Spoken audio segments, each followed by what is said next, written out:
Welcome to Your Family's Health, the program that focuses on healthcare issues with unique and different modalities for taking charge of your health today.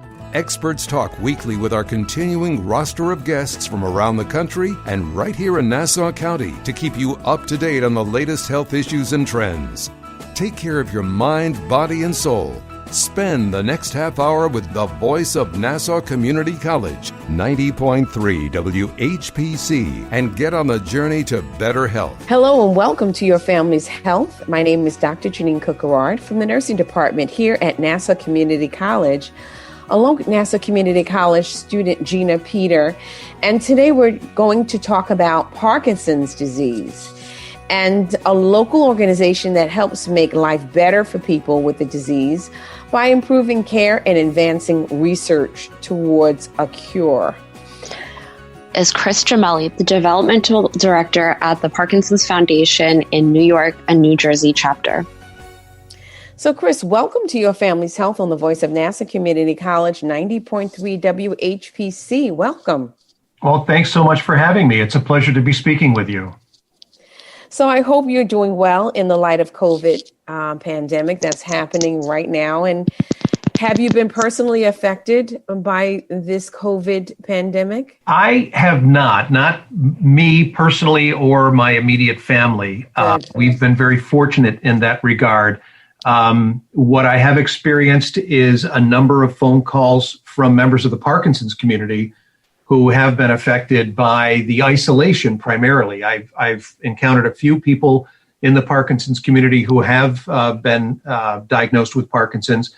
And of course, they have their own challenges. But what seems to be one of the biggest challenges is that people just can't get out. They can't get to their therapists. They can't do the doctor's appointments in person, which many of them feel isn't quite as effective. One of the things that we have come to learn with Parkinson's is that movement is critical in the battle with Parkinson's. And with people not being able to get out, without being able to interact, and without being able to get some of that physical therapy or outdoors exercise that they're accustomed to, that their symptoms are progressing maybe at a more rapid rate than they had experienced before. Okay, so can you tell us a little bit about yourself and what made you want to get involved with the Parkinson's Foundation? I began working with the foundation, the local chapter, as a board member. And I was a board member for 5 or 6 years. And what first got me involved is the fact that my father was diagnosed with Parkinson's. And he battled the disease for about 20 years. Unfortunately, he passed away about 10 years ago. But getting a firsthand look at what Parkinson's was all about and the need for greater awareness and more resources and just sort of more activity around this disease really spurred me to get involved. So again, I got involved in the board of directors that later turned into a position with the foundation, which I'm very happy with. So tell us about the Parkinson's Foundation. What is its mission? Well, the mission is to make life better for people with Parkinson's by improving care as well as advancing research toward a cure. And in all the work that we do, we combine the energy, the passion, and the experience of the global Parkinson's community. So we're working on a very broad base to try to bring relief to the Parkinson's community. Okay. Can you tell us, for those that don't know, what is Parkinson's? What are the symptoms? Well, Parkinson's is a movement disorder. And it's considered a neurological disease because our understanding of it is that it begins, or at least it seats itself in the brain, in the sense that the critical fundamental element of Parkinson's is what's called dopamine, which is a neurochemical transmitter that the brain creates. And what causes Parkinson's is that the brain begins to diminish the production of this dopamine. And what dopamine does, well, dopamine does a lot of things in the body. It's a very, very important neurochemical and neurotransmitter. But one of its most important jobs is that dopamine helps facilitate the transmission of our brain signals to our muscle groups. So when our brain is telling our arms to move and our arms are able to move very, very smoothly and very freely, that's because the dopamine is making sure that that message is getting from the brain to that muscle group. So what happens with Parkinson's is that the brain's ability to generate new dopamine is diminished. And there are a number of reasons why that might take place. And as that level of dopamine is diminished, that means that the signals that are going to the muscle groups get a little cloudy or a little staticky, or they get weak. And this is where we see people that have maybe slower movements, or the movements appear to be a little more rigid. There may even be a tremor that's involved. And that's because that signal just isn't as clear, not as strong as it used to be. And so that's the fundamental basis of what Parkinson's disease is. And what is the average age of Parkinson's? Well, Parkinson's can affect anybody of any age. It is still considered to be an older person's disease. The average age of onset is around 60 years of age. But we have many, many people that contact the Parkinson's Foundation and have contacted us who have been diagnosed in their 20s, their 30s, their 40s. And of course, that creates issues of its own. You know, as people are just getting out in the working field, they're entering their professions. They may have purchased that first house and gotten married and started a family, and suddenly they get this diagnosis. And so it's great that they turn to us because we do have the resources that can help them. What would be the difference between someone experiencing a tremor and Parkinson's? Is there a way to differentiate between the two? Well, most people equate tremor with Parkinson's. And it's true that many people who are diagnosed with Parkinson's do experience a tremor. That is a very common symptom. But not everyone who has a tremor has Parkinson's, and not everyone diagnosed with Parkinson's is going to develop a tremor. There can be a few different reasons for someone to develop a tremor. They could have just an essential tremor, which means maybe their hand or their finger is presenting a bit of a tremor. Maybe it never gets any worse. And again, maybe it doesn't indicate that they have Parkinson's. But the tremor can develop, and again, I'm not a medical expert, so I don't want to make it seem as though I'm giving you some sort of a definitive approach here. But the tremor can result from that weakened signal that's caused by that diminished amount of dopamine in the brain. So that signal that's going to the muscle group just, again, isn't as clear. It's not as strong as it used to be. And, you know, the interesting thing about the symptoms with Parkinson's disease is the vast array of those symptoms, the tremor being just one of them. Some of the early symptoms that people may experience would be maybe a diminished sense of smell. They might find that there's a difference in handwriting where somebody's signature or their handwriting starts out like it normally would, but then it gets a little smaller towards the end of the sentence. Maybe it trails a little down or a little up. You may see a little slowness in their gait when they're walking, or a little hiccup in that gait when they're walking. Maybe all of their movements are beginning to slow down a little bit. And these can be potentially early indicators of Parkinson's. But when we talk about symptoms, we do look at Parkinson's as a movement disorder. And there's a graphic I don't have here. And of course, we're going to be on radio, so it wouldn't help to show it. But there's a graphic that I often present to people, which is great. And it's of an iceberg. And of course, we all learned very early on in school that the most dangerous part of an iceberg and the largest part is what's below the water. Mm-hmm. And on this graphic, that small part of the iceberg above the water, there are about 12 symptoms that are movement related.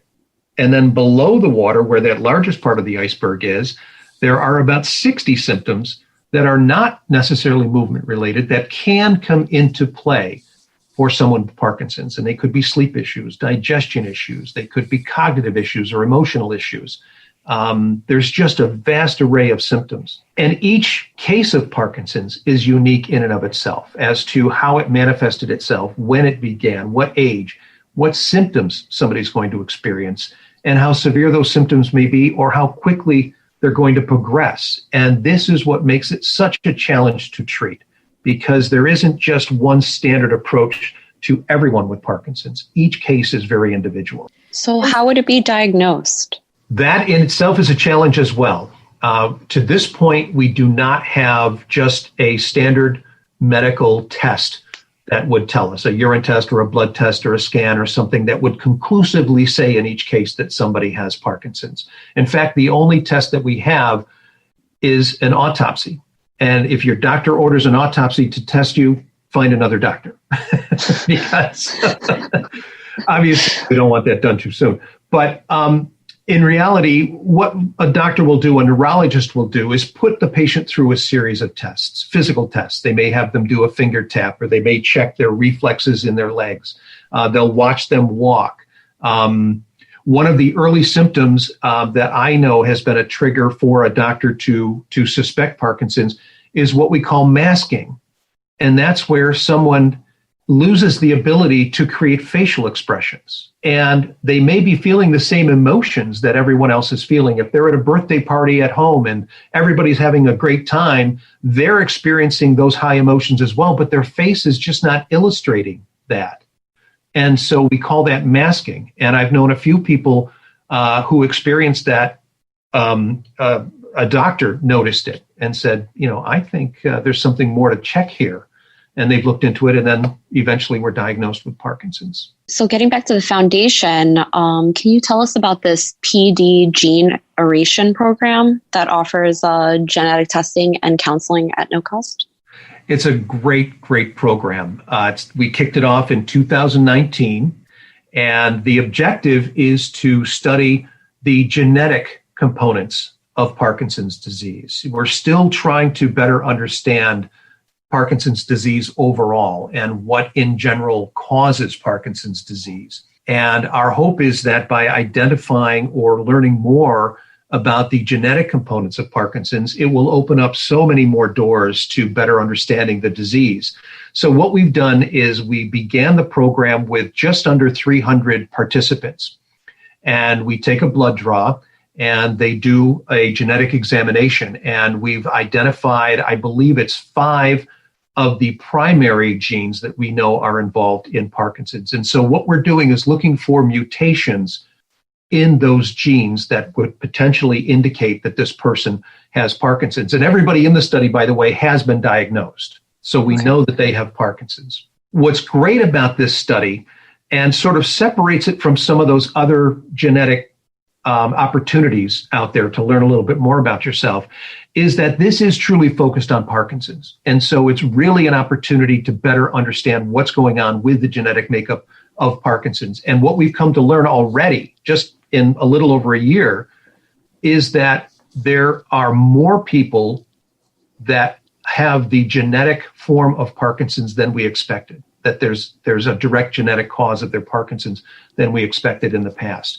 We used to think it was maybe around 10%. We're up to around 17% of cases now, we believe. The other component of this, which is very advantageous, is the fact that it comes with genetic counseling. So after we get your genetic results and they've been ascertained and they've been examined, an expert will sit down with that participant and talk to them about what we have found and what it might indicate, what it might mean. And so you're getting a direct conversation with an expert to really learn about what these results are. And the third component, which I think is great, is the fact that we're holding on to the genetic material, we're saving it, so that as this field of study progresses, as we learn more and more and more about Parkinson's disease, we can go back to this inventory of genetic material that we have and use that to even springboard to further investigations and a greater understanding of the disease because of the material that we've already gained and the studies that we've already done. So at this point, we have just under 300 people involved. By the end of the year and in the near future, let's put it that way, we're expecting to have close to 15,000 people involved in the study. And we're meeting those expectations in part by opening this up to an at-home test kit. So people don't have to go to what we would call a center of excellence, a place that does specific research on Parkinson's that we help support. They can actually apply for a kit, get a kit sent to them. Somebody will work through that kit with them to make sure that everything is done appropriately, and then they can send the results back to us. And so they don't have to leave their homes to be a part of the study. You're listening to Your Family's Health on the voice of Nassau Community College, 90.3 WHPC. My name is Dr. Jeanine Cook-Garard, along with Nassau Community College student Gina Peter. And today, we're talking about Parkinson's disease with Chris Jamele, the Development Director at the Parkinsons Foundation, New York and New Jersey chapter. Let's just get a little bit to talking about Parkinson's as what are some of the treatment options that are available now, including prescription drugs? What is used? There's what we call the gold standard drug, a drug called levodopa, that most everyone diagnosed with Parkinson's will be prescribed at some point. And this levodopa is a synthetic dopamine. Again, just a very simple explanation of what it is. And that levodopa helps offset that diminished amount of dopamine in the brain. So it helps address those signals to the muscle groups. It helps ease the motion a bit. It helps restore a little bit of what a Parkinson's patient has lost through that lack of dopamine. That really is the primary drug that we have right now for addressing the movement issues with Parkinson's. And unfortunately, with levodopa, because the disease is progressive and it's chronic, we have to continually adjust the amounts of dopamine that someone is taking, and we have to increase those to match the development and the progression of the symptoms. And there are side effects that come along with that. This is part of what creates a situation where someone with Parkinson's may be taking up to 15 pills a day, is because they're taking that levodopa, but then they're taking another drug to sort of offset some of the side effects of the levodopa. Plus, they may have, as I say, constipation issues. They may have blood pressure issues. They may have issues that are not even related to Parkinson's that they're taking medications for. They may have those cognitive issues or emotional issues to address. And so you get this enormous mix of medications that somebody may be taking through the course of the day. But when you speak of Parkinson's in and of itself, when you speak of the motion issues, the movement issues, really levodopa is the primary medication, and there are various forms of it. Moving beyond the medication, there's something that we call deep brain stimulation, or DBS for short. And deep brain stimulation is where a surgeon will implant electrodes in the brain. They may do just one side or they may do both sides of the brain. And those electrodes are connected to a monitor that's generally placed under the skin in the chest.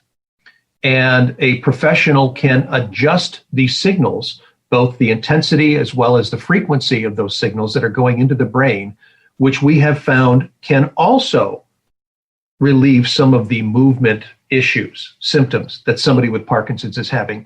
And we've had some cases that are just absolutely remarkable, the outcomes with the DBS.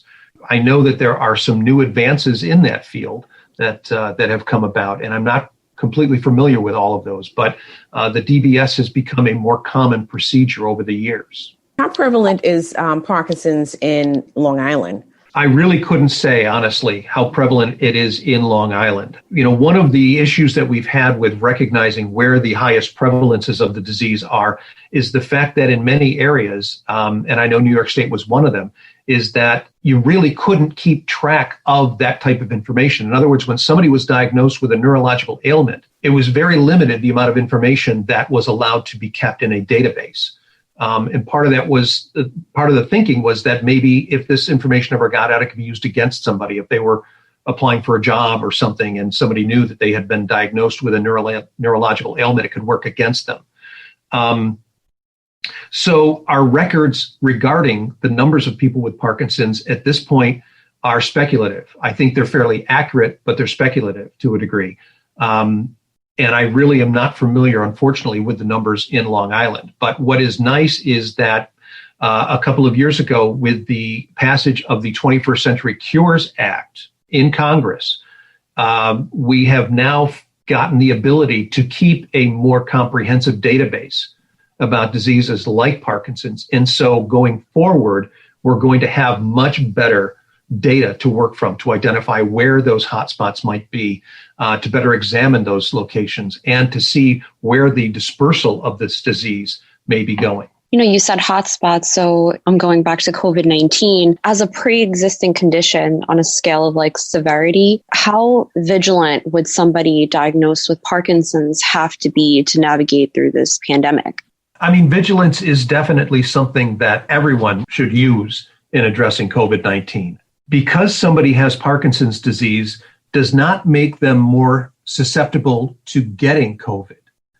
But what it does, the Parkinson's will make it that much more of a challenge to recover from COVID. So that's the real danger in somebody with Parkinson's contracting COVID-19, is that because the Parkinson's itself may have slowed down some of the body symptoms or the body systems, let me say, the COVID can have a stronger impact on them, and it could be much more difficult to recover from the symptoms of COVID. So we are impressing upon people to be extremely careful, to make sure that they're wearing their mask, to make sure that they're socially distancing, to stay out of public places if they possibly can. And an offshoot of that, which I think all of us are experiencing, is, of course, you get that loss of socialization. Many of our support groups that exist in the Parkinson's community are on hold because they're either not comfortable with using Zoom, or they know that they can't get together because the physical space they're using is not allowing outsiders in, or people just aren't comfortable getting together. So, the tangential or, the other outside effects of COVID, the ancillary effects are growing as well. How has the foundation changed in light of the pandemic? Well, there's been a tremendous amount of change. We've had to transition largely to being a virtual organization in a sense. We had any number of programs scheduled all through 2020 that were going to be in-person fundraisers, that were going to be in-person educational events, that were going to be just in-person social events. And all of those had to be either postponed or canceled. And then eventually, if we could reschedule them, they had to be turned into a virtual event. I give our communications department and our medical group tremendous credit because they worked expeditiously to create a page on our website, parkinson.org, that addressed COVID-19 and Parkinson's, what that equation could mean, what to do to avoid COVID-19. We created an online educational series that initially from the end of March through June was Monday through Friday. And it was fitness, it was mental wellness, it was education about Parkinson's, it was better understanding COVID itself, a vast array of programs. And that became so popular that now has continued as a Monday, Wednesday, Friday program. It's called PD Health at Home. So we have had to make incredible shifts. I know many of our major fundraising events, it's called Moving Day. It's a walk to beat Parkinson's. And of course, it's an in-person celebration of getting all these people together, recognizing the importance of exercise and movement and motion, and then sending people off on a walk. Obviously, we couldn't do that. So all of those turned into virtual events, which was a complete 180 from what we've ever done before. And so it was a discovery of what's possible, what we were capable of, and how to make it successful. And I think we did a great job. Awesome. The foundation has a hotline. Tell us about that hotline and what is it for and who can call and why would we want to call the hotline? Well, the hotline is 1-800-4PD-INFO or 1-800-473-4636. It's a hotline that's staffed with experts and professionals. Absolutely anybody can call. If you have a question about Parkinson's because you're a Parkinson's patient, please call. If you're a care partner, we encourage you to call. If you're a loved one, a family member, or a friend who has questions about a symptom you've experienced in your friend or your loved one, or there's a situation that you just feel could be addressed in a different way, feel free to call the helpline. They've got a list of resources that are available around the country, depending on where you are. As I say, they are professionals. They understand the disease. They have degrees in social work and in the medical field. They can provide comprehensive and informative answers to you to help you address the issues that you're having. The number of calls to the helpline have increased dramatically over the last few years, in part because I think the awareness of Parkinson's has become more acute. More and more people are aware of it. The rate of diagnosis has increased, and so more people are finding out that they have a connection to Parkinson's somehow. And frankly, I think people are finding the value in the resources that we as a foundation provide, and this is a direct conduit to those resources. And so it's become a vital link to the Parkinson's community. Amazing. How can our listeners help your foundation? Well, there are many ways. Obviously, I just spoke about Moving Day, the Walk to Beat Parkinson's. And as we approach 2021, our sincere hope is that we can get back to having in-person events. And we'd love to have new participants come out and look for the Moving Day in their area. I know in 2020, we had 46 Moving Days across the country. We have more that are being added to the calendar, so I'm not even sure what the number in 2021 is going to be, but there's likely to be a Moving Day in your area, certainly in your chapter. And we encourage people to look to get involved, again, be it starting a team, being a participant. Maybe you create a Facebook fundraiser, or if you'd like to get on the planning committee for one of the Moving Days. There are great groups of people that dedicate a little bit of time and effort each month to putting these amazing events together.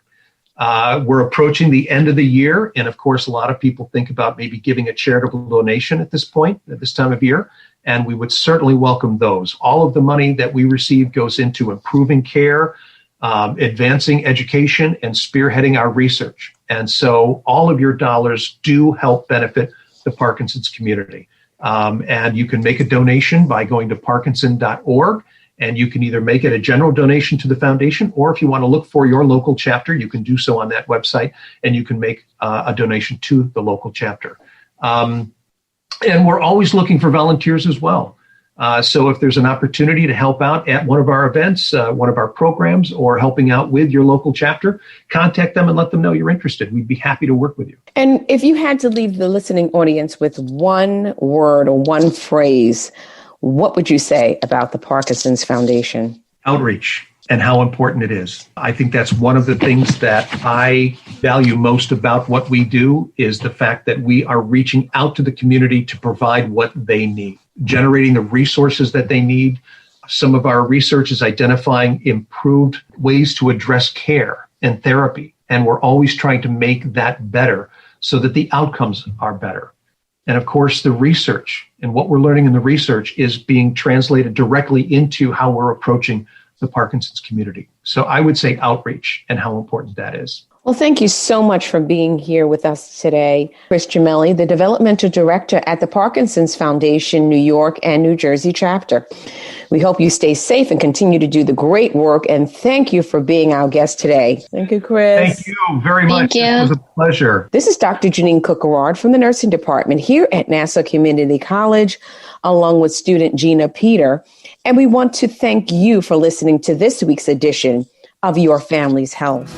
We'd like to get your feedback on your family's health. Send your comments by emailing them to whpc@ncc.edu. Podcasts of today's show are available on iTunes, Android Podcasts, and Spreaker. This program was produced at the studios of Nassau Community College in cooperation with the Nursing Department. Join us next week for another edition of Your Family's Health on the voice of Nassau Community College, 90.3 WHPC.